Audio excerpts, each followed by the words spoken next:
Ang kwentong ibabahagi ko ay patungkol sa totoong kaganapan sa aking buhay. Ako nga pala si Andres, tubong Isla Maliyaya. Mahilig po akong makinig ng mga narration. Dala na rin po na ito lang ang naging libangan ko mula nang nakasakay po ako sa barko. Kapag walang signal sa barko, minsan ay pagdaong namin ay dinadownload ko na ito kaagad para hindi po ako mabitin sa pakikinig. Madalas nga naihalin tulad ko ang sarili ko sa mga napapakinggan kong kwento. Naisulat ko ang kwentong ito dahil gusto ko rin sanang ibahagi ang aking karanasan patungkol sa mga nilalang na inanak ng dilim. Bagaman maraming mag-iisip na gawa-gawa lamang ang ibabahagi kong istorya, ang totoo, kahit ako man, habang isinusulat ko ito'y parang nagdadalawang isip ako gawa ng bumabalik ang kilabot sa aking pagkatao. Sa tuwing maaalala ko ang karanasan kong ito, pakiramdam ko kasi parang panaginip lamang ang lahat, pero dahil sa kagustuhan kong marinig din ng iba ang aking kwento, kung kaya't wala na akong pakialam kung ano bang magiging opinyon ng iba. Ang karanasan kong ito'y mahalin tulad lamang din naman sa mga ordinaryong pangyayari na nararanasan ng mga kagaya kong lumaki sa wayang. Yung mga batang yagit kong tawagin, ganun pa man, isa rin ito sa nagpabago ng aking paniniwala patungkol sa yubaga ng kapaligiran. Abay, gusto mo ba talagang ipadala yung kwento mo? Naku, alam mo namang basta mga ganyang kwento malamang walang maniniwala. Kami nga ditong mga kasama mo'y natatawa, pero sa bagay ikaw, kanino mo ba ibabahagi? Saka parang napakaseryoso mo sa mga bagay na ito. Alam kong may kakaiba sa'yo para, pero payo lang hindi lahat iintindihin yung istorya mo. Tura ni Duran sa akin. Hayaan mo par, kung ano man ang maging reaksyon ng mga makikinig sa kanila na yon. Basta ako'y gusto ko lamang ding ibahagi. Malay natin meron pang mga kagaya ko na makakarelate sa istoryang ito. Saka sa panahon ngayon, kung iisipin na lamang natin kung ano ang opinyon ng iba, wala mawawala ng saysay ang mga pinaniniwalaan natin. Bahala na, basta gusto ko lang namang magbahagi Tugon ko naman sa kanya. Ikaw ang bahala, basta isama mo kami sa kwento mo Sana maayos ang pagsusulat mo para kami naman makarelate kung ano nga ba talagang nakatago sa kwentong ito. Masasabing tama lang naman ang aming naging pamumuhay noong kabataan ko.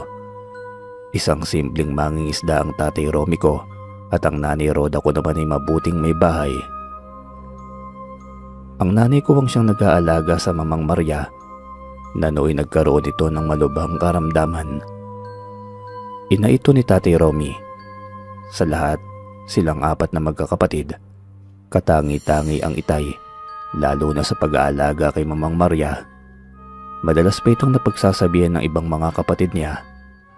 Alam mo namang hirap din kami at maraming inaasikaso. Pasalamat kami sa iyo dahil napagtsatsagaan mo ang mamang.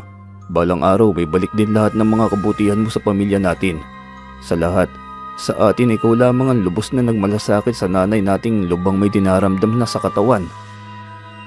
Sambit ni Tio Simon. Wala yun kuya.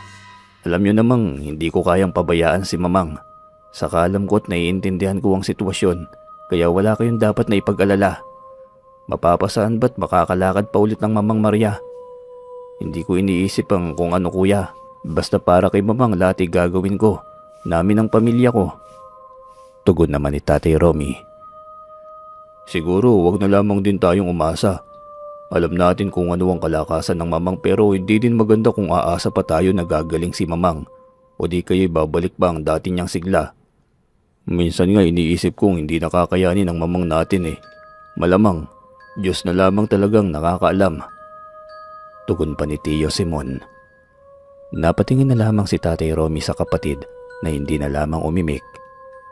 Alam niya kasi kung ano ang tinutukoy ng kapatid, maging ang biglaang pagkakaroon ni mamang ng sakit sa tuhod na siyang dahilan ng pamamaga ng kanyang mga binti ay hindi pinalampas ni Tio Simon. Bagaman ayon din kay Tatay Romy nang dahil din sa karamdaman ni mamang, kung kaya't mas pinili ni Nanay Roda na nasa bahay na lamang. Nababahala kasi ang tatay ko sa posibleng gawin ni Mamang Maria kapag wala itong kasama. Dagdag pa niya, ayaw kasi ng Tatay Romy na iubanan si Lola Maria, lalo pat nagiging ulyanin na rin ito dahil na rin sa edad niya. Sa mga karamdamang dala din ng katandaan, di niyo po na itatanong, nasa mahigit ng 100 taon si Mamang Maria noong mga panahong ito. Nakakalakad pa naman siya pero ilang hakbang na lamang at bigla na lamang itong iingalin at mapapagod. Saka hindi pwedeng mag-isa lamang si Mamang dahil may mga ginagawa ito na kung minsan ay hindi na pangkaraniwan sa mga normal na tao. Ang kinakatakot ko, Roda, baka kung saan na naman mapadpad ang Mamang. Hindi ko rin maintindihan bakit kinakaya pa niya ang panggagamot. Sa kalagayan niya, parang walang kapaguran ng Mamang. Alam ko na babahala din ang mga kapatid ko pero may mga bagay na mas inuuna nila kaysa kay Mamang. Ipanatag mo ang loob mo, Romy. Walang mangyayari sa Mamang habang narito ako.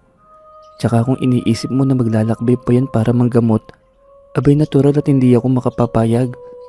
Kung maaaring isarado ko ang bahay natin para lamang sa katahimikan ng matanda ay gagawin ko.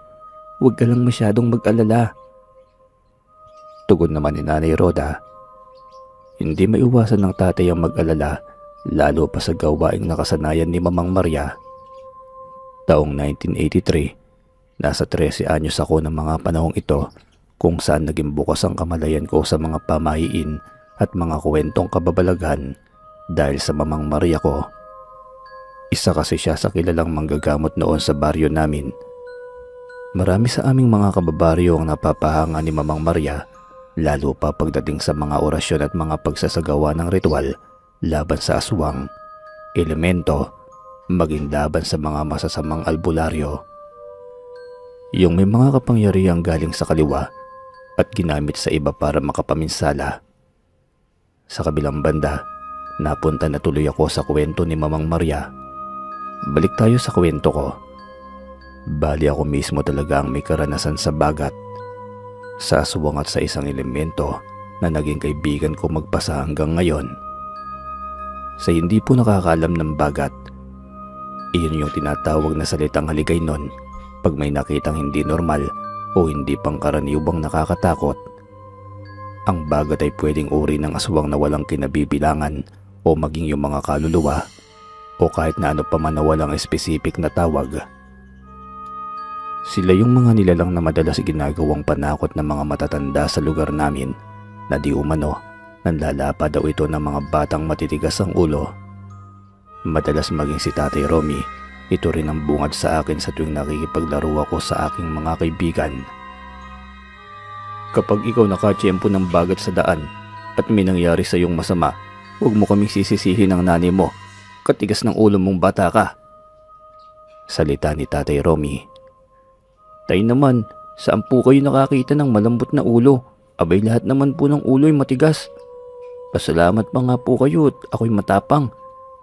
Paano na lang kung duwag ang anak mo? Saka bagat?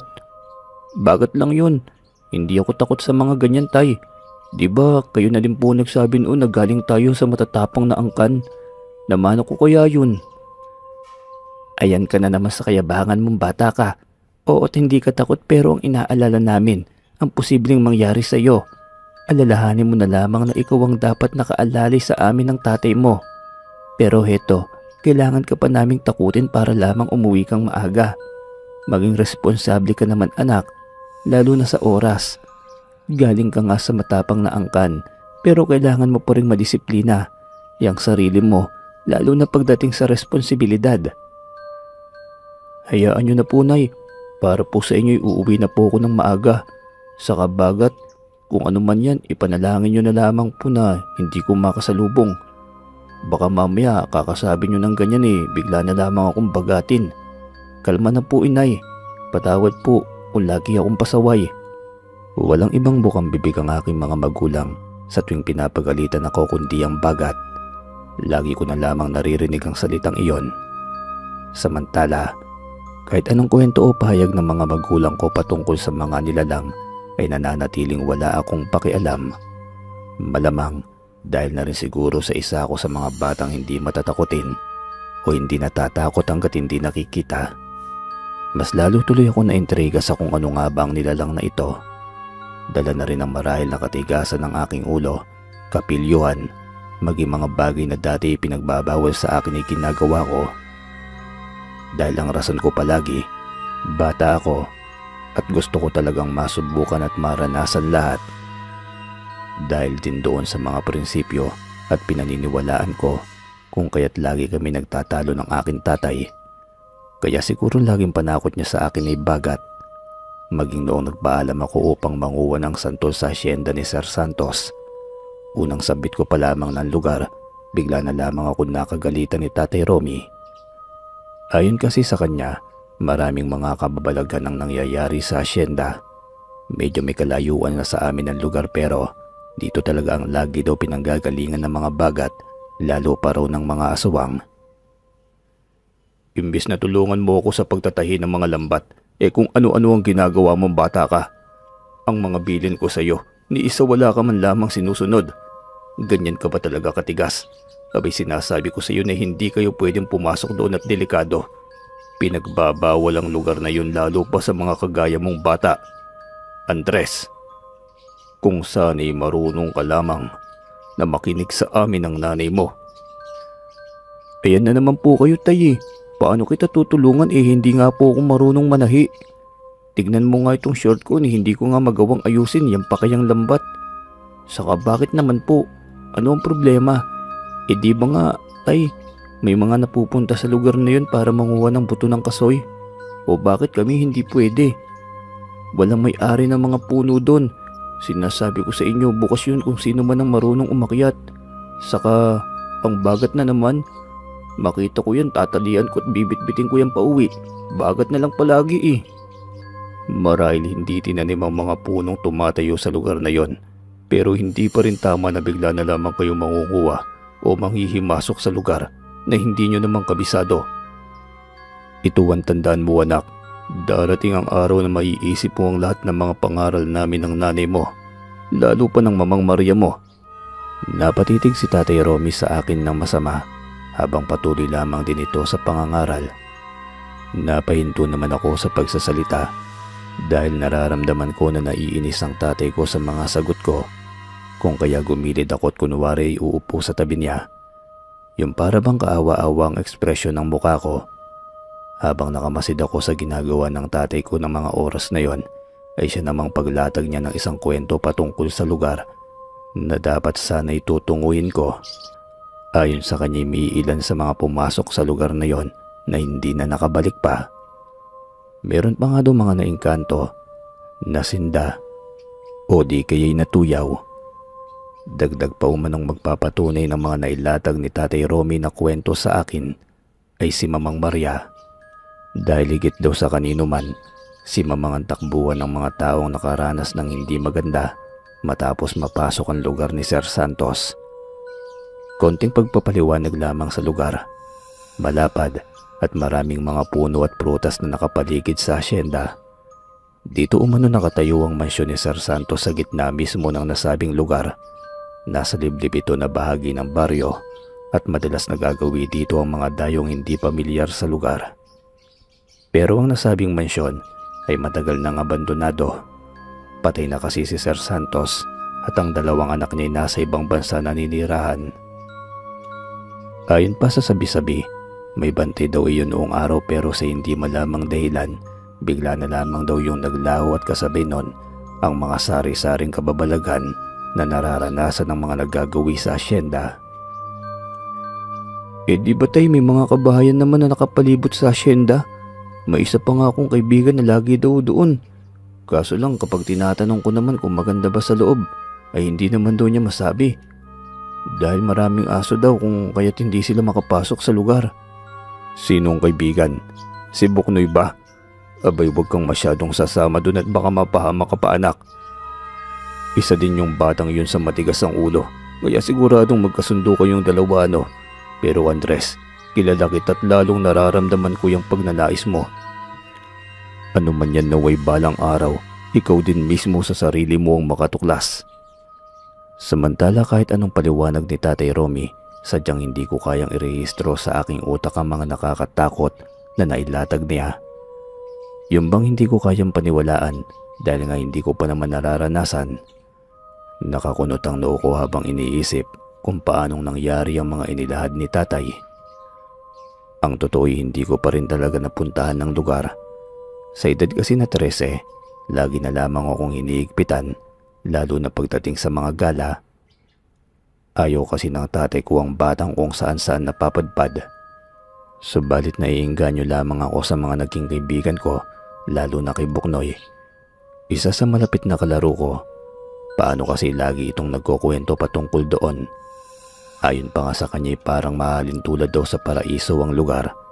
Sa dami ng mga punong kahoy na hitik sa bunga, gaya na lamang daw ng mangga, santol, maging bayabas at chiko, na nakakaingganyo oras daw na pinasok ang asyenda ni Sir Santos.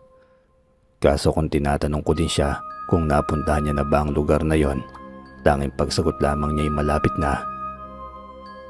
Kaso parang iwan din minsan tong si Buknoy, tay. Para siguro may kwento lamang at maiyabang kung kaya't naiengganyo ako na lagi sumama. Wala namang masama, kaso lang din, iwan ko ba'y, tay?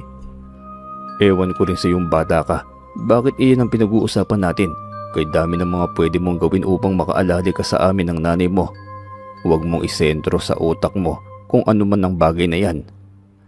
Nakikinig naman ako sa tatay ko. Ang kaso'y dahil bata lamang ako ng mga panahong iyon, kung kaya't nagkaroon ako ng kalituhan sa mga bagay-bagay na gagawin o paniniwalaan ko. Hindi ko pinili ang maniwala kasi iba pa rin talaga kung mararanasan ko ang bagay na yon. Gusto ko lang naman ako mismo ang maglalatag ng kwento kung sakali mang mapasa ko na nga ang lugar. Lihim ako nagplano.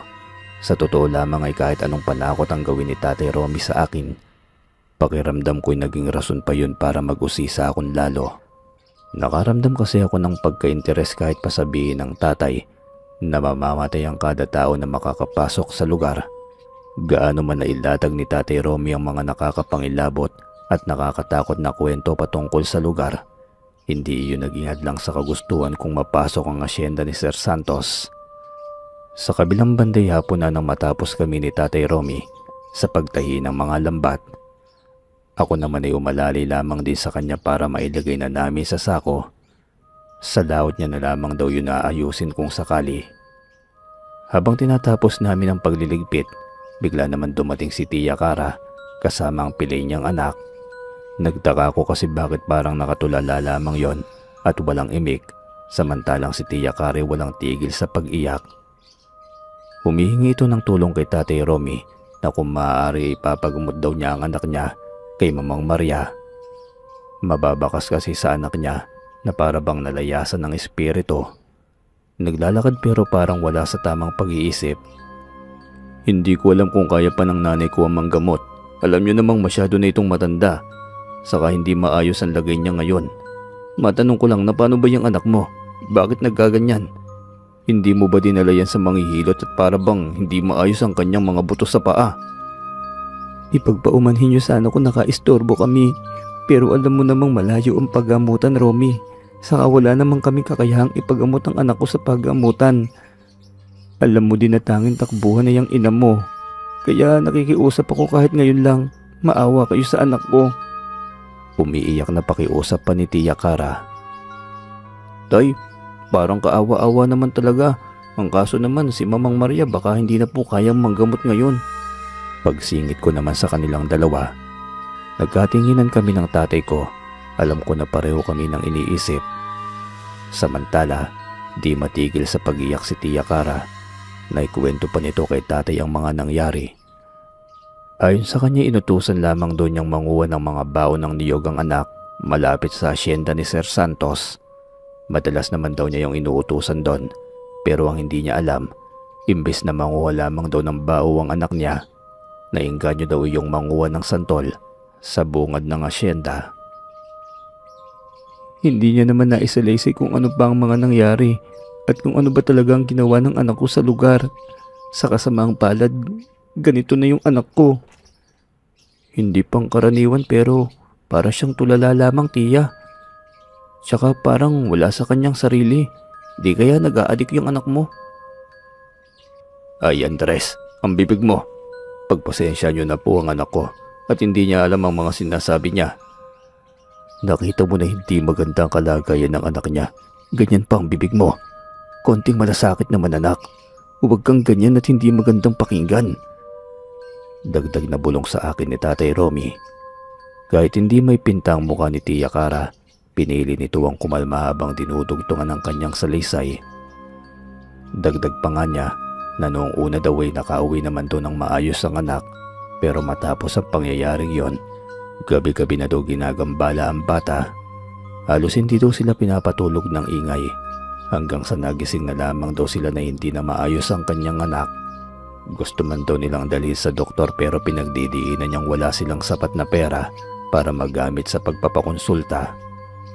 Naawa si Tatay Romy sa lagay ng bata kung kaya't dinala namin sila sa bahay. Sa bungad pa lamang ng bakuran nang makita ni Mamang Maria ang bata. Nakatambay kasi ito sa mahabang bangko sa tapat ng bahay namin. Nakasanayan niya na doon palagi tumambay, lalo na kapag hapon. Kahit hindi masyadong makatayo ang mamang, pero bago pa man ang lahat, inabisuhan niya si Nanay Roda na huwag patuloyin ang mag-ina. Ayon kasi kay Mamang Maria, may kasama daw itong itim na engkanto. Napabigkas pa si Mamang Maria ng mga katagang hindi namin maintindihan. May hindi magandang ginawa ang batang ito kung kaya't pinaglalaruan siya ng mapaglarong nilalang. At ang damuho sumama pa sa inyo. Sino po, Nay? Tsaka wala naman po kaming nakikita. Paano yan, Mang? Hindi sila papapasukin? Dito na lang siguro sa papag. Romy, alalayan nyo na lamang na maayos yung bata. Malapad naman ang papag na nasa ilalim ng puno ng langka. Tugon naman ni Nanay Roda. Matalim ang naging titig ni Mamang Maria sa pasyente. Ang batay kaedad ko lamang din at kaibigan ito ng kaibigan kong si Buknoy. Kahit hindi nasuri ni Mamang ang bata, pero may inabot ito kay Nanay Roda. Iyon daw ay pangontra sa elemento. Parang maliit na piraso ng kamangyan ang ipinaabot ni Mamang Maria kay Tia Cara. Hindi niya raw maaaring gamutin ang bata dahil ayaw niyang madami kami sa kung anumang parusa na mula sa kasakasamang itim na engkanto ng nasabing bata. Inabisuhan niya lamang din si Tatay Romy na magsagawa ng mga pausok pangtaboy ng masamang elemento. Samantalang maayos na kinausap ng tatay ko si Tia Cara patungkol sa reaksyon ni Mamang Maria. Naintindihan naman iyon ni Tia kung kaya't nagpasalamat na lamang ito at matapos ang pagsasagawa ng pausok ay umalis na. Ang pangit ng itsura niya, pero sana mapatawad ako ng mag-ina. Hindi ko hawak ang kung anumang mangyayari at unang kita ko pa lamang sa kanila, nagpakita na agad ang elemento. Elemento? Wala naman po kaming nakitang elemento, Mang. Saka diba, hindi na po kayo nakakakita ng mabuti. Pero grabe pag mga ganito, kay linaw po ng mga paningin nyo ah. Oo, mas malinaw ang mga mata ko pagdating sa mga ganitong usapin. At saka pinipili lang naman ng mga elemento ang taong papakitaan nila. Apo, kaya ikaw, pagkakaingatan mo ang sarili mo. Balang araw ay magiging isa ka ding kagaya ko. Mang, pasok na lamang muna tayo. Baka kasi saan pa mapunta yung mga usapin na yan. Hindi man nakuhad lang sa kung ano pero sa ngayon masyado pang maaga para magbukas ng usaping ganyan. Lalo pat mahina ang paniniwala ng aking anak. Napangiti lamang ang matanda habang nakatingin sa akin. Sa kabilang banda, ang buong akala namin ay doon na matatapos ang lahat. Ngunit hindi pala, dahil doon pa lamang mag-uumpisa ang lahat ng kababalagang daranasin ko. Matapos kasi nilang pauwin si Tia Cara at ang anak nito, ang elementong ng gambala sa bata ay naiwan. May malaking puno kasi ng langka sa aming bakuran at sa hindi malamang dahilan, doon ang kinawang panibagong bahay ng elemento. Siya nga pala, ayon kay Mamang Maria, itim na elemento raw na kung tawagin ay tawilwil ang nagbigay ng parusa sa bata. Kauri raw ito ng kapre at agta, pero mapanakit daw ito at mapaglaro. Hindi raw pangkaraniwan ng mga ganitong elemento ngunit malupit kung magbigay ng mga parusa. Sa kabilang banda, Ito rin ang naging dahilan kung bakit naiintindihan ko ang mga kakaibang nilalang. Sa pagpapatuloy ng aking kwento, kinaugalian ko nang matapos kumain ng hapunan ang magpahinga sa ilalim ng puno ng langka. May papag na ginawa doon si tatay na masarap higaan at pahingaan, lalo na kung gusto naming magpahangin. Busog na busog ako ng mga oras na yon. Ginusto ko lamang sanang magnilay-nilay na nakatingin sa bilog na buwan. Habang nakaupo ako'y may naamoy akong mabaho. Naisip ko naman na hindi naman ako nautot at lalong wala naman akong ibang kasama. Napalingalinga pa ako sa paligid kasi iniisip ko noon baka si Tatay Romy. Pagka minsan kasi binibiro ako ng tatay para matakot, pero wala. Ako lang talagang mag-isa na nasa lugar. Ang baho talaga. Tay, kung ano man yung balak mo, huwag ka na pong umutot at naaamoy ko rito. Bulong ko pa sa sarili. Baka hindi natunawan sa kinain ng aking ama. Noong una hinayaan ko na lamang hanggang sa biglang may bumagsak na kung ano sa aking harapan. Sa maniwala kayo at sa hindi, nasa harapan ko mismo ang nakangising nilalang. May timito at sobrang nakakatakot ang mukha. May malaki itong katawan na para bang lumba-lumba.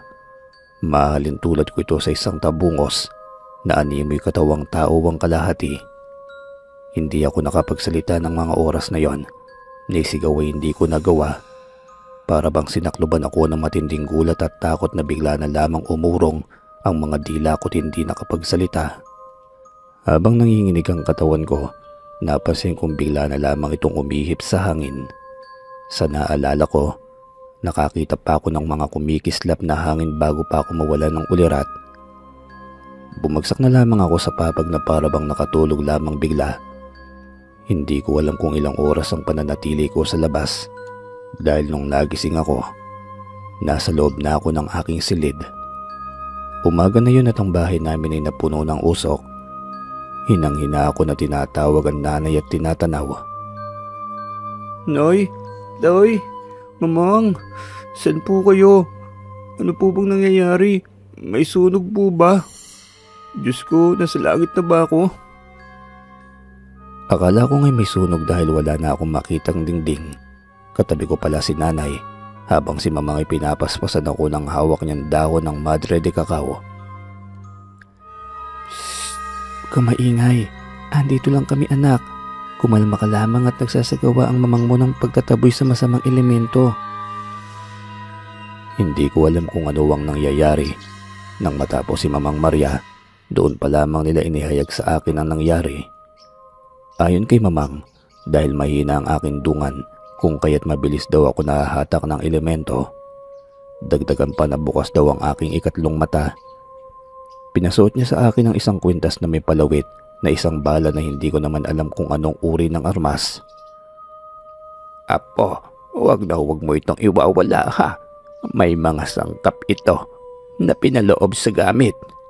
Iingatan mo to at magbibigay ito sa iyo ng proteksyon laban sa kung anumang nilalang. Sumpa, bati, o maging kulam at barang ay hindi tatalab sa gamit na ito.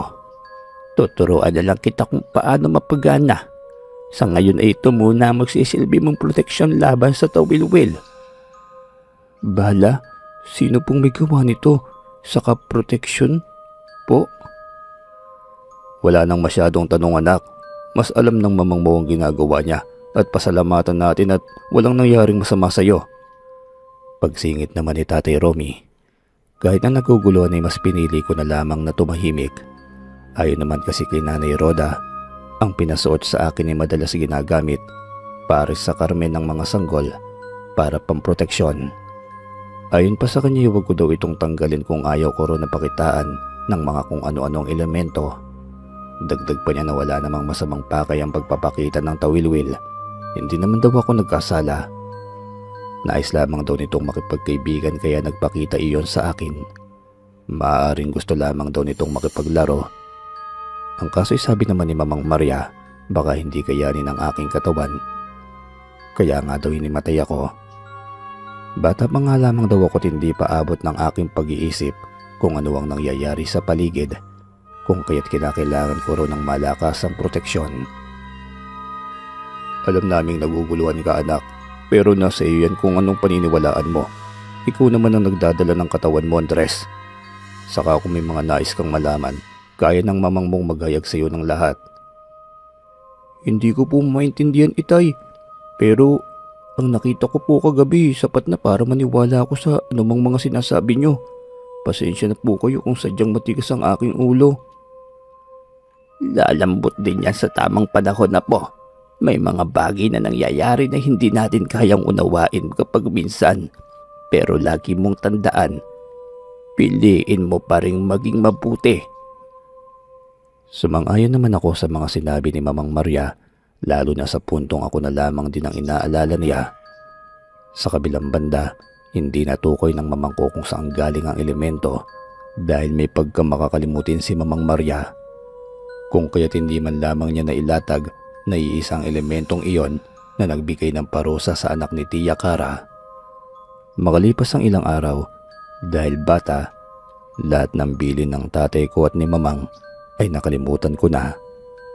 Niyaya na naman kasi ako ng kaibigan ko na gumala doon sa asyenda ni Sir Santos. Naisip ko na suot ko naman ang kwintas na may palawit na bala. Ika ako'y siguro naman hindi ako magagalaw ng kung anong bagat kasi malakas ang aking proteksyon. May tiwala ako sa gamit na ibinigay ni Mamang Maria at alam ko na hindi ako magagalaw ng sino man. Magtatanghali ang tapat noon, kasama ko ang kaibigan ko na naganda papunta doon sa asyenda. Nasa laot noon si Tatay Romy at si Nanay Ebala sa gawain, kaya wala man lamang nakapansin sa akin lalo na sa balak kong gawin. Ayon kay Buknoy, hindi naman daw kami makakaabot doon sa mansyon. Sa bungad lang naman daw kami at mamimitas daw kami ng mga kung ano-anong prutas na mayroon sa bungad. Saka sabi pa niya hindi naman daw kami tatagal sa lugar at uuwi rin kami. Naiisip ko, ito na ang oras na pinananabigan ko ang marating ang asyenda ni Sir Santos. Nakapagpaalam ka ba? Ako hindi eh. Wala si tatay, nasa laot, saka si nanay ko at mamang abala sa ginagawa. Ano, tara na. Hindi na tayo magpapaalam. Baka kasi hindi tayo payagan lalo pat yung Tatay Romy mo. Tama lamang na hindi ka nagsabi. Uuwi din naman tayo agad eh. Saka abuti ka nga, may protection ka. Ako nga hindi natatakot kahit ito lang ang bitbit ko. Supot ng asin na may sili. Baka kasi may mangga. Sarap ng sausawan ng asin. Saka alam mo, pag may asin ka daw, kahit anong elemento at nilalang ay hindi ka malalapitan. Niyaya kita kasi alam mo yung anak ni Tia Cara. Siya ang nagkwento sa amin na maganda raw dun. Alam kong gusto mo ring makapunta ron. Atin-atin lang to ha. Huwag ka na lang kasi maingay. Maging ako man hindi nagpaalam sa bahay. Teka, kakapagamot lamang nun kay mamang ko. Tas nagyabang na naman. Maayos na ba siya? Ibig sabihin hindi naman siguro masama kung makapasok din tayo no. Magtabi-tabi po na lamang tayo kung sakali man. O siya, sige na. Magbabalot na rin ako ng asin, pero basta saglit lang tayo ha. Mahirap na, baka mapagalitan ako ni tatay. Gabi na rin naman yung makakarating mamaya kaya sakto lang pag-uwi natin. Tabihan mo yung asin, saka masarap pag may sili. Oo, babalik din tayo agad. Saka malapit lang din naman yung pupuntahan natin, kaya huwag kang mag-alala. Sabay tawa pa ni Buknoy. Nagkasundo kami ni Buknoy na magbitbit na rin ng malaking buslo. Ako ang tagabitbit ng malaking supot na may asin at siya naman ang nagbibitbit ng buslo. Nagdala pa ito ng maliit na sanggot, pangbalat daw ng mangga. Pasipol-sipol pa kaming dalawa habang naglalakad sa malawak na palayan at mga niyuga na binabagtas namin bago maabot ang bungad ng asyenda. Hindi na gaanong mainit sa lugar dahil nga sa mga naglalaki ang mga puno. Masasabi talagang napakaganda ng paligid at grabe. Napamangha ako sa mga puno at santol at mangga. Mayayabong iyon at hitik na hitik sa bunga. Naiisip ko pa na kahit sino ang mapadpad sa lugar ay maiinganyo talaga. Hindi naman kami agad nanguha. Napagpasyahan namin ni Buknoy na umikot na muna. May iba pa kasing hinahanap itong si Buknoy. Saan tayo iikot, Buknoy? Naku, baka mapalayo na tayo niyan. Saka ang usapan natin di ba sa bungad lang tayo? Bakit parang umikot na yata tayo sa lugar? Huwag ka maingay, sumunod ka na lang. May titignan lang tayo. Saka huwag kang matakot ano. Lalaki kaya tayo. Babalik din naman tayo agad eh. Akong bahala. Di naman ako natatakot pero parang kalabisan naman yata itong gagawin natin. Kung ano-ano ng bagay eh. Saka kabisado mo ba talaga ang lugar? Baka mamaya maligo tayo. Hindi ako pinansin ni Boknoy. Ayon sa kanya wala naman daw dapat ikabahala dahil wala naman kaming balak na masama sa lugar. Maya-maya pa'y nakalimot ako na bawal kaming maglibot. Hindi na rin pumasok sa aking utak ang mga posibleng mangyari sa amin oras na marating namin ang loob ng asyenda. Hindi na rin pumasok sa isip ko mga payo at mga babala ng Tatay Romy na dala ko sa ganda ng lugar. Sa totoo lamang, unang tingin pa lamang sa lugar, hindi talaga akalaing maraming kababalagan doon na nangyayari. Lalo pat kapansin-pansin ang malinis at maayos na pagkakahanay ng mga puno roon. Iisipin talaga ng mga makapapasok doon na may mga tagabantay sa lugar, lalo na nang mapadpad kami sa kabilang bahagi ng asyenda. Doon ay nakita namin ang mga maliliit na kubo na para bang wala namang nakatira. Hindi ko alam kung ano ang mararamdaman ko ng mga oras na yon, lalo pa noong bigla na lamang kaming may mamataang aso. Sa isip ko'y imposibleng walang bantay, gayong may mga hayop pang nakatali. Sa kada bahay kubo'y mayroong baboy na natali sa ilalim nito. Bali ang disenyo ng bahay ay angat ng bahagya sa lupa. Sa baba, doon itinatali ang mga baboy. Hindi ko tuloy maiwasang magtanong kay Boknoy kung may kilala ba siya sa lugar. Baka kasi may kaibigan siya ron dahil sa totoo lamang ay parang may alam siya sa kung anong mayroon sa lugar na yon. Sabi nila walang naninirahan dito, pero bakit ang daming kubo? Saka ayos din ang bahay nila no? Lahat may mga baboy. Pero pansin ko lang, baboy ba yan o aso? Bakit kay pupula ng mga mata? Saka dito pa talaga sila nakatingin sa atin. Parang alam nila na daraan tayo no? Hindi ko nga rin alam, hayaan mo na. Tara na't baka gabihin na tayo, saka baka yung sinasabing bantay ng lugar dito. Hindi lang sila napapansin lalo na nasa likod dito ng asyenda eh. Yung mga pumapasok dito dun sa bandang harapan lamang, yun lang nakikita nila. Nasa bungad na rin naman kasi ang lahat ng kailangan natin eh. Saka wala naman akong kilala na dito nakatira. Parang naisip ko lang kasi kung anong meron sa likod ng asyenda. Ngayon alam ko na. At siguro naman hindi dapat na matakot tayo. Parang kay ayos naman ng lahat eh. Tara maglakad-lakad na tayo pabalik. Tugon naman ni Boknoy. Tama ka dyan. Grabe ano. Ang dami nga palang mga puno. Nabumukod ka dito at saka mamaya pagbalik natin pupunuin natin ang buslo. Sayang naman parang wala namang nangunguha ng prutas sa lugar na ito eh. Sa dami kasi ng mga kwento patungkol sa asyenda, kung isa-isayin natin eh nakakatakot talaga. Tara na.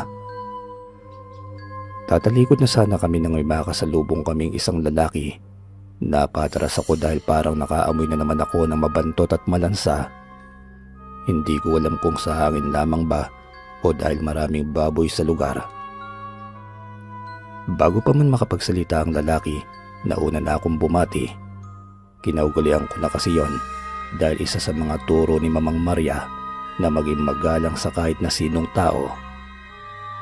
At para maiwasan na rin ang usog o kahit na anumang bati, dapat lagi daw ako mauunang magsalita. Magandang hapon po, napadaan lang po kami. Sa inyo po ba yung mga bahay rito? Kayo po ba ang bantay? Mawalang galang na po at pagpasensya nyo na po sana ang pagpasok namin sa lugar na ito. Ano ka ba? Hindi ganyan. Papunta po kami sa sentro ng asyenda. Mangunguha lamang po sana kami ng mangga. Maaari nyo po bang ituro sa amin ang daan? Umiti naman ang lalaki at bumati rin pabalik. Ang buong akala ko ngayang gandoon lamang sa batian ng mangyayari. Pero hindi pala, dahil bago pa man kami umalis, niyaya kami ng lalaki na pumanik muna sa kanilang tahanan. Maraming salamat po pero hapon na po kasi kailangan na po namin umuwi. Naglibot lang naman po kami para manguha ng mangga. Tugon pa ni Boknoy. Ganun ba? Abay malapit na lang din naman kayo. Nakikita nyo ba yung sentro ng kabahayan? Baybayin nyo lamang yan at sa mismong bungad niyan, makikita nyo ang puso ng lugar. Ang puno na kung saan nagbibigay buhay sa nakapaligid nito. Mag-iingat kayo at maraming mapanglinlang sa lugar na yan. At sa lugar na ito. Tugon ng hindi pa kilalang lalaki. Puso? Ano? Anong prutas yun? Saka maraming salamat po pero matanong ko lang po, kayo po ba yung bantay sa lugar na ito?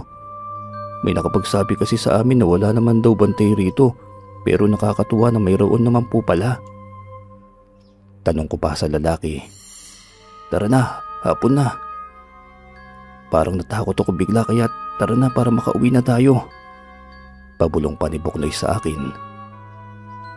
Ayon sa kaharap namin, kung gusto daw namin ng maraming hinog, ay baybayin namin ang 100 sa sentro ng kinatitirikan ng kanilang bahay.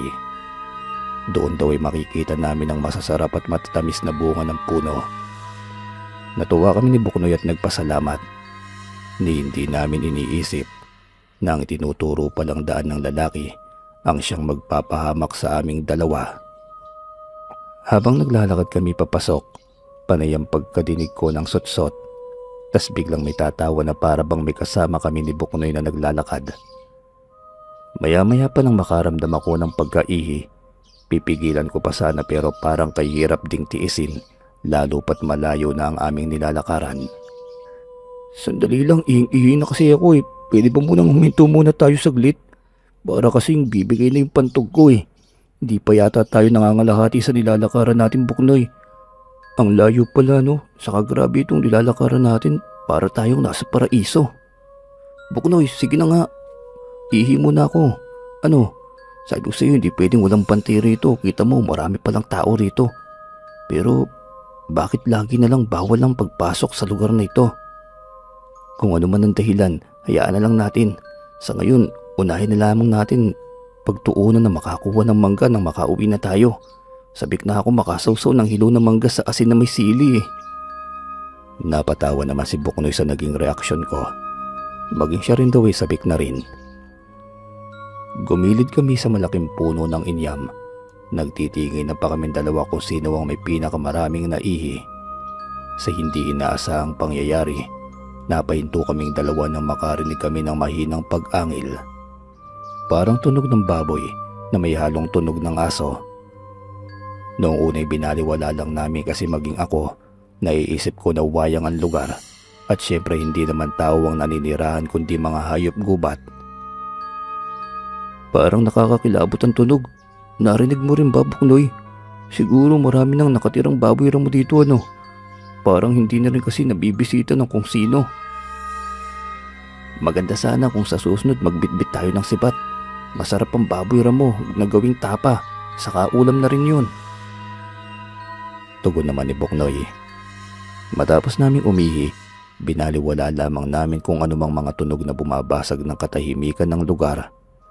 Pasimple lamang din naming inihanda ni Buknoy ang mga dala naming pangontra na kung sakali mang may makasalubong kaming mga nilalang o di kay mga hayop gubat na may masamang balak sa amin, ay makakadepensa man lamang kami. Oras na makasalubong tayo ng baboy ramo, abay baka hindi mangga makuha natin, baka karne. Baboy ramo? Karne? Parang nakakakilabot no? Biruin mo, mangunguha lang naman tayo ng mangga. Umabot na tayo sa karne. Bakit naman hindi? Abay pag nagkataon, atin tong dalawa upang masubok ng kakayanan natin. Bata man tayong may tuturing, kaya din naman nating kumatay ano? Nako, kung saan ay inabot ng usapan natin, tara na't para makauwi na rin tayo ng maaga. Habang binabagtas namin ang daan, doon pa lamang namin napuna kung saan patungo ang tinatahak namin. Diretso pala iyon sa mansyon. Nadatnan namin ang mga naglalaki ang puno na wala namang bunga. Ang bunga kala namin ni Buknoy ay mas maganda ang loob pero nagkamali kaming dalawa. Doon ay nakita namin ang kabuuan ng mansyon na nasira na ng panahon. Akmang papasok na sana si Buknoy nang pigilan ko dahil kinutuban ako ng hindi maganda. Parang sumisikip ang dibdib ko dahil sa hindi inaasahang enerhiyang nasasagap ko sa lugar. Tagaktak ang pawis ko habang inaabisuan ko na si Buknoy na bumalik na lamang kami.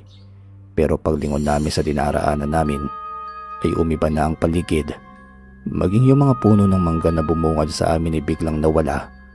Nagkatinginan kami ni Buknoy na para bang sabay kaming kinabahan. Naloko na. Naligaw na tayo ng lalaki. Diba kanina lang may mangga pa dyan? Bakit ngayon wala na't puro talahib na ang daan? Saan tayo lulusot nito? Parang nag-iba na eh. Kinakaba ang sambit ko pa. Mag-ikot na lamang muna tayo, Andres. Baka lang namamalikmata lang tayo. Baka hindi naman talaga kanina mga punong dinaraanan natin. Kalmado lamang si Buknoy habang dumadakot ito ng asin. Isinaboy niya ito sa paligid namin dahil ayon sa kanya, nagsasagawa ng sabulag ang kung anumang nilalang na nasa lugar. Noong una, parang nakakaya pa naming kumalma. Umikot kami sa lugar upang hanapin sana ang daanan.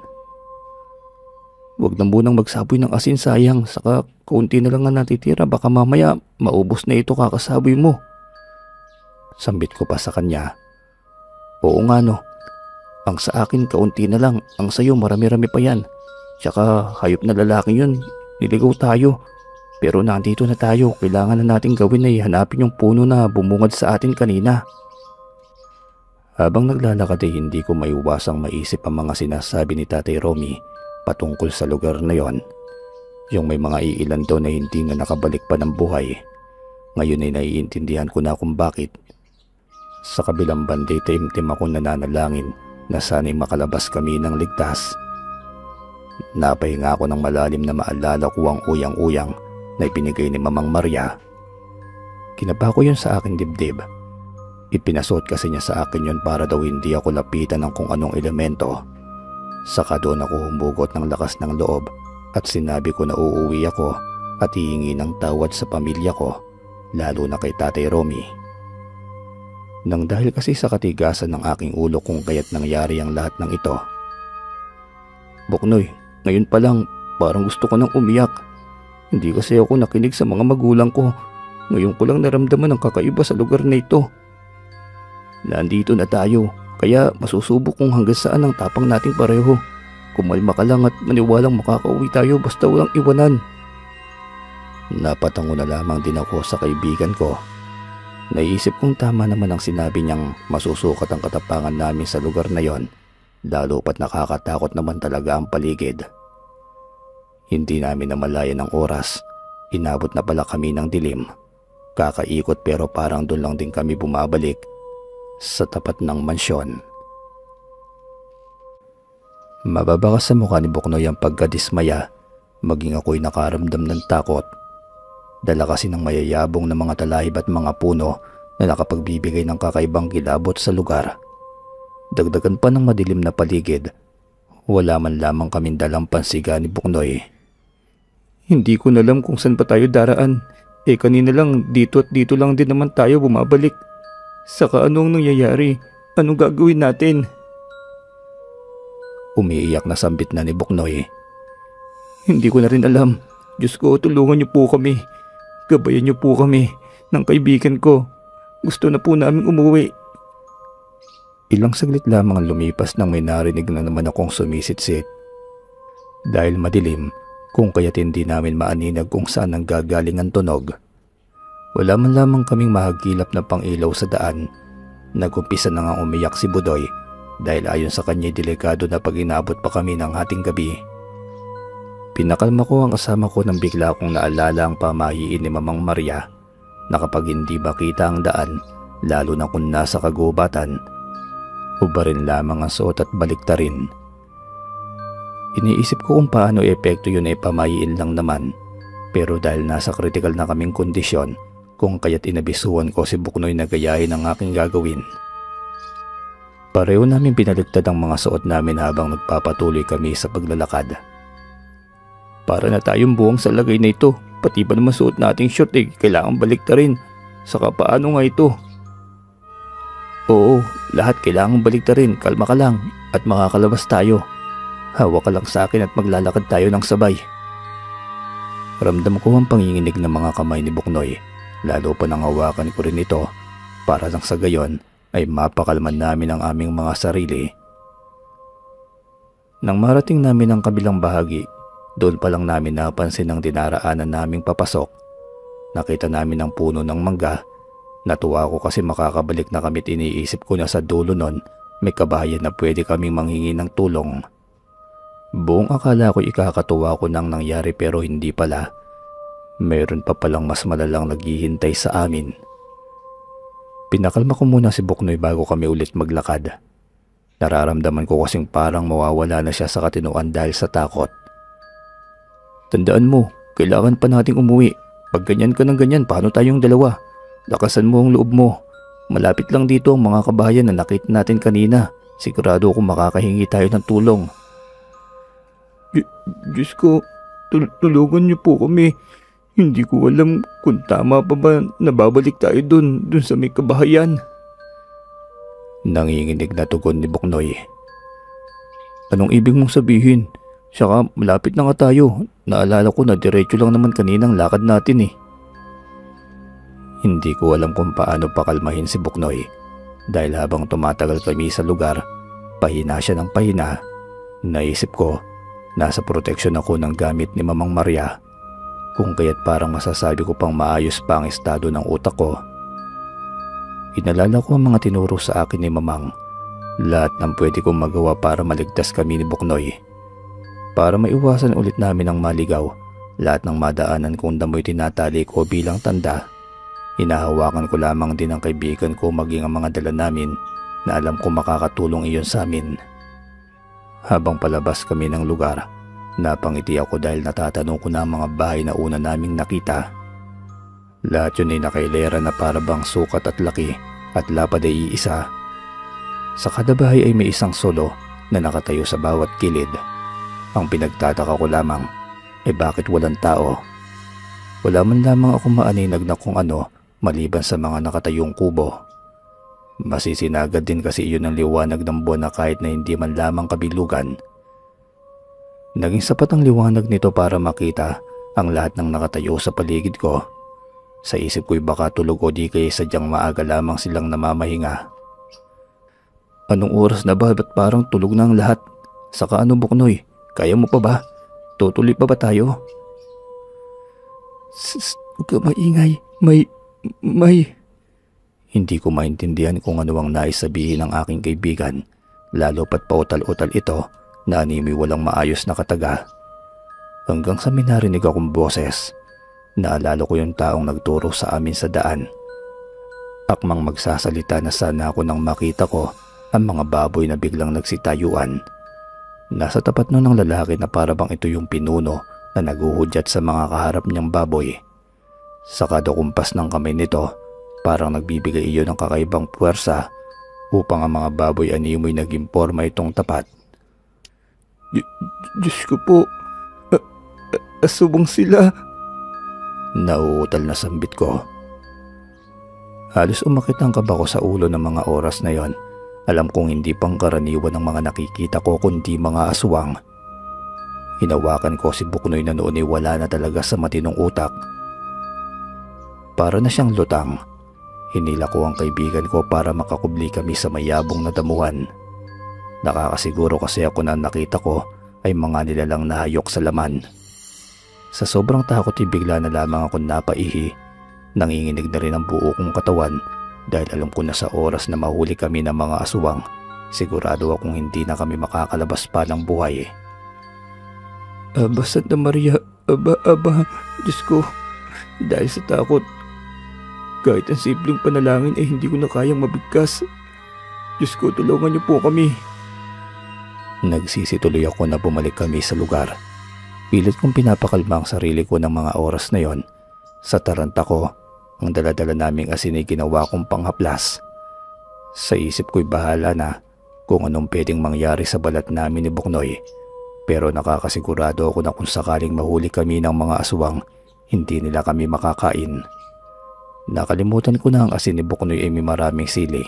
Hindi lamang pangangati ang nararamdaman ko pati pag-init ng aking katawan. Gusto kong sumigaw ng mga oras na yon dahil naikamot ko pang kamay ko sa kung saang maselang parte ng aking katawan. Naiyak na lang din ako kasi ang kasama ko, hindi ko rin alam kung paano ko siya madadala. Oras na tumakbo ko hindi ako nakakasiguro kung tatakbo rin ba siya. Wala nga siya sa tamang wisyo. "Buknoy, lumaban ka. Pakiusap. Hindi ko na alam ang gagawin ko. Itay, inay, mamang, tulungan niyo po kami." Maya-may may narinig naman akong pagsitsit. Sa isip ko'y baka nakita na kami ng aswang, kung kaya't inihanda ko na rin ang natitira pang asin maging ang sanggot na dapat sana'y pangbalat namin ng mangga. Sa isip ko na lamang ng mga oras na yun ay mamamatay na lamang din naman kami, kaya hindi rin naman ako papayag na mamamatay kaming hindi lumalaban. Nagsimula akong gumapang, papasok sa mga masusukal na damo. Doon lamang ako nabuhayan nang makita ko si Buknoy na kumikilos kung ano ang kilos ko. Lahat ng santo'y nabigkas ko para makahingi ng proteksyon. Nanalangin din ako na sana'y may mahingian man kami ng tulong. Hindi ko alam kung hanggang saan kami gagapang ni Buknoy. Ang tanging nasa isip ko lamang ng mga oras na yon ay makalabas sa asyenda. "Alam ko naririnig mo ko. Pakiusap, lalabas tayo ng buhay, Buknoy. Kaya kaibigan ko, kumapit ka lang sa akin. Diyos ko, huwag niyo pong hayaang matalo ang pag-iisip ko ng kung ano-anong bagay. Bigyan niyo po ako ng lakas. Maawa po kayo sa amin." Habang gumagapang kami, hindi ko napansin ang isang malaking sawa na sumusunod sa amin. Halos himatayin ako nang bigla itong umabante sa unahan namin. "Parang awa niyo na. Tulungan niyo kami. Sawa? Anong klaseng sawa ito? Kakaibang kulay na para bang nagliliwanag ang paligid habang patuloy lang ito sa paggapang." Pakiramdam ko ng mga oras na yun ay sobrang takot, lalo pa nang biglang napalingon sa amin ang ahas. Nagulat pa ako nang bigla itong naghanda ng pag-atake. Umalsa ang ulo nito at akman tutuklawin niya ako. Biglang tumibok ang puso ko ng mabilis, lalo pa nang makita ko ang mga pangil niya na para bang hindi yun ordinaryo sa mga ahas na nakikita ko na. Inihanda ko ang hawak-hawak kong sanggot na dapat sana ay gagamitin naming pambalat ng mga prutas, ngunit naging sandata ko laban sa sawa. Dala ng takot ko kung kaya't bigla ko naman siyang tinaga ng sanggot na aking hawak-hawak. Pasalamat ako't sobrang talim pala ng gamit ko, kung kaya't isang taga ko lamang iputol agad ang ulo ng sawa. Dahil sa nangyari, bigla ako nakaramdam ng kakaiba. Tumapang ako bigla nang makita ko ang pugot na ulo nito. Hindi ko alam kung ano ang pumasok sa utak ko nang bigla ko na lamang hinila ang hayop, kahit papuno ito ng dugo, dahil hindi ko yun alintana. Nilagay ko pa ito sa leg ko na para bang laruan. Hindi ko alintana ang pulang likidong tumutulo sa suot-suot kong kwintas. Hindi pa ako nasiyan sa ginawa ko. Pinagbubunot ko ang mga ngipin na nakita ko sa sawa. Pakiramdam ko ng mga oras na yun ay may kung ano sa utak ko na para bang umuudyok sa akin na itali ang mga ngipin sa kwintas na aking suot-suot. "Diyos ko, ano naman kaya ang nangyari? Pakiusap, huwag mo hayaang matangay ang utak ko. Huwag niyo pong hayaang madala ko ng kung anong demonyo." Nagpatuloy kami ni Buknoy sa mga pagbagtas namin sa paghanap ng daan upang makalabas kami doon. Hindi ko na nilingon pa ang mga naririnig kong pag-alulong. Meron pa ang tunog na animoy nahihirapan na pakiramdam ko'y malapit lamang sa tinatahak naming daan. Habang nasa gitna kami ng nasabing asyenda, nakadagdag pa sa kilabot ang sari-saring huni ng mga hayop gubat. Nakakatakot, nakakapangilabot at parang lalabas ang kaluluwa mo.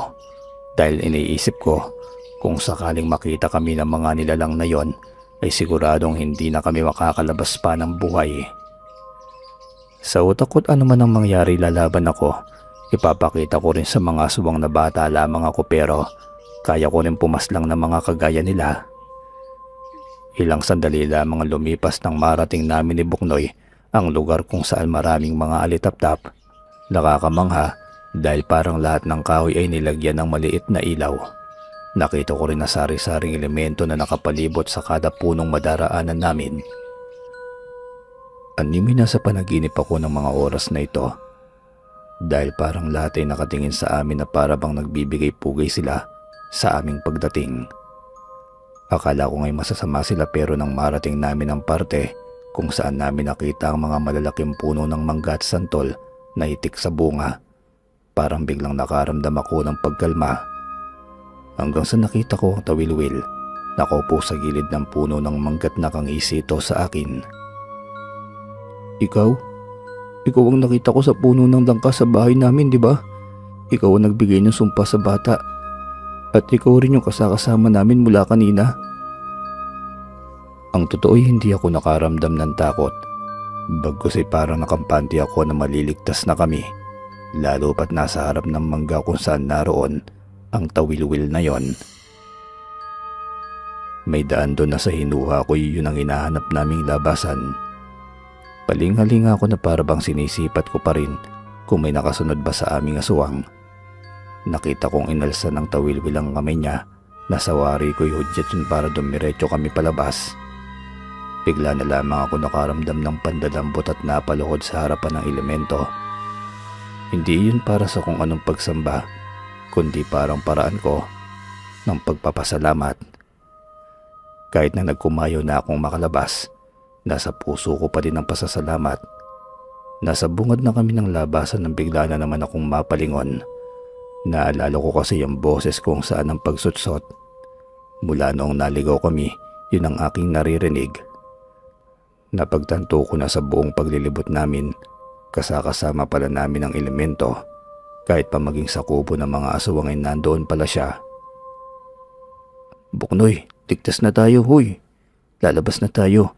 Salamat sa Diyos. Maraming salamat sa iyo, kaibigan. Ilang saglit lamang ay nakalabas na kami.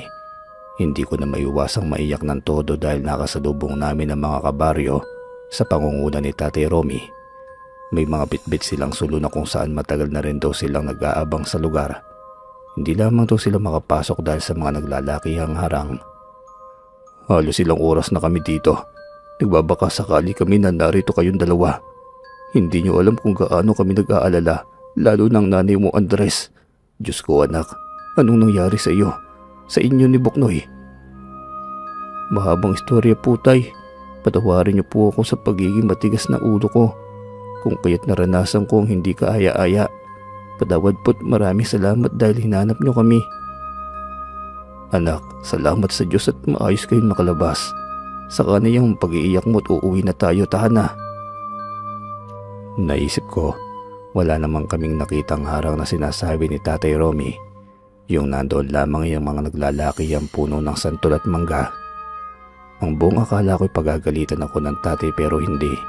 Niyakap niya lamang ako na parabang sinasabi niya na ligtas na kami ni Buknoy. Naalala ko ang ahas na nilagay ko sa akin lieg para kasing gumana ang lahat sa akin. Nagtaka ako dahil nawala na yung ahas na kanina lamang idaladala ko. Tinanong pa ako ng tatay kung ayos lamang pa ako. May masakit ba sa'yo? Si Buknoy, dalhin natin siya sa mamang mo nang sa ganun ay masuri din kayong pareho. Saka pinag-alala mo kami ng nanay mo. Buti na lang yung anak ni Tia Kara mo ang nag-abiso sa amin na dito daw kayo pumunta. Tay, wala po ba kayong napansin na may daladala ako kaninang malaking sawa? Saan na kaya napunta yun? Saka nako, nang dahil sa pagyayabang ng anak ni Tia Kara, kung bakit itong si Buknoy ay naudyokan pumarito. Pati tuloy ako nainganyo na. Sawa? Saan ka naman kukuha ng sawa? Wala naman akong nakita. Saka sinisi mo pa yun, pasalamat nga kayo, tinuro niya kung nasaan kayong dalawa. Saka kung hindi kayo pumarito, wala namang mangyayari. Na kung bata ka, sawa, wala kang dalang sawa, Andres. Yumuko na lamang ako at naghingi ng tawad. Hindi na ako nagsalita pa ng kung ano-ano kasi ayaw ko niling balikan ng mga naranasan kong kilabot. Nagpasalamat kami ni tatay sa tumulong na mahanap kami, maging si Buknoy na sinama na namin sa bahay para magamot. Sabi ni mamang, dahil lamang daw iyon sa takot. Saka hindi daw yung kayang gamutin ng kung ano. Maliban na lamang kung magpapakatatag si Buknoy. Siya lamang daw makakatulong sa kanyang sarili. Minsan, hindi natin alam kung saan tayo dadalhin ang ating mga maling desisyon. Lalo pa sa inyong mga kabataan. Walang madudulot na magandang hindi pakikinig sa mga matatanda. Lalo ka na, Andres. Nakailang beses ba kaming magpaalala sa iyo? Maging ang tatay at nanay mo'y hindi nagkulang. Sobra-sobra pa nga. Sambit ni Mamang Maria. Ngayon siguro naman mabubuksan na ang kaisipan mo, anak, na tama ang mga paalala namin sa iyo. Saka ang katigasan ng ulo hindi yan magdudulot ng mabuting gawa. Ngayon ikaw na mismo ang nakaranas. Gusto mo pa rin bang maranasang ulit? Dagdag naman ni Nanay Rhoda. Patawad po, hayaan niyo na po. Sa susunod, hindi na ako gagawa ng hakbang ko, saka patawad kung nagpag-alala ko rin kayo ng husto. Niyakap ako ni Nanay Rhoda. Maging ako'y lumapit din kay Mamang Maria para yumakap. Nang dahil sa nangyari nagsagawa ang mamang ng ritual at pag-aalay. Lalo pa doon sa elemento ngayon kay Mamang Maria ay tumulong daw sa amin. Nailatag pa ni Mamang na hindi lahat ng mga elemento ay masama. Kung wala ka naman daw ginawa ay hindi ka naman mapaparusahan o masasabuyan ng sumpa. Pero ang nagpagulat sa akin ay yung kwintas na may palawit ng bala na nagkaroon ng palawit ng isang sawa. Napansin iyon ng mamang ko. Napangiti ito't napasabi, pinagkalooban ka ng magandang regalo. Kaakibat man ay gampanin, pero sa palagay ko'y tama ang pagpili sa iyo ng elemento. Ano po? Regalo? Saka anong gampanin ang sinasabi niyo po? Mamang, ano pong ibig niyo sabihin? Isang motya ang ipinagkaloob sa iyo ng kalikasan. Hindi ko alam kung anong nagawa mo para biyayaan ka ng mutya. Marami ang nagtatangkang pasukin ang asyenda, hindi dahil sa kung anong mga prutas, kundi lingid sa kaalaman ng lahat na sa lugar na yon matatagpuan ang nakatagong agimat at mga mutya. Pero madalas na bigo ang mga sumubok. Kaya Andres, pagkaingatan mo ang gamit na ito. Narito lamang ako para alalayan ka, apo. Mang, napakabata pa ni Andres para maatakan ng gampanin. Baka hindi kayanin ng bata. Saka sinasabi niyo po ba na magiging kagaya niyo ang anak ko? Hindi ko alam kung anong mararamdaman ko, pero anak, nasa iyo pa rin ang pagpapasya. Ikaw pa rin naman ang magdadala ng lahat sa buhay mo. Tanging magagawa lang namin ay gabayan ka sa bawat desisyon na gagawin mo. Hindi ko alam kung ano ang isasagot sa kanila, maging ako man ay naguguluhan sa nangyaring iyon. Pero ang sabi ng mamang ko, may nagawa daw akong katapangan kung kaya't biniyayaan ako ng natatanging mutya. Nailatag din ng mamang ko na maaari din daw akong maging kagaya niya kung pipiliin ko. Ang mutya ng sawang dumikit sa kwintas na may palawit na bala ang napakalakas na gamit laban sa mga masasamang nilalang. Nagbibigay din daw iyon ng kakaibang kabal at proteksyon. Dagdag pa niya, yun ang isang rason kung bakit daw ako nakalabas ng maayos at pinangilagan ng mga elemento. Inalalayan ako ni mamang para matutunan ko kung paano gamitin yon. Na magpasa hanggang ngayon ay naitatabi ko pa. Nagagamit ko pa ang mga katuruan kahit na ako'y nasa barko na at ganap na sa aking piniling propesyon. Kahit paano nakakatulong na rin naman ako sa mga kakilala ko, mga kaibigan, lalo na sa pamilya. Namatay si Mamang Maria noong high school pa lamang ako, kaya hindi na niya natunghayan pa ang pagsisikap ko na matulungan ang aming pamilya. Sa pangkasalukuyan, nasa ibang bansa ako, ngunit ang gampanin na naiatang sa akin, kailanman ay hindi ko tinalikuran. Pero dahil sa gulong ng panahon, pinili ko na iwaglit. Marami kasi ang sadyang mapanghusga, lalo pa kung sa mga kagaya kong pinagkalooban ng natatanging mutya. Mutya ng pangil ng isang engkantong ahas.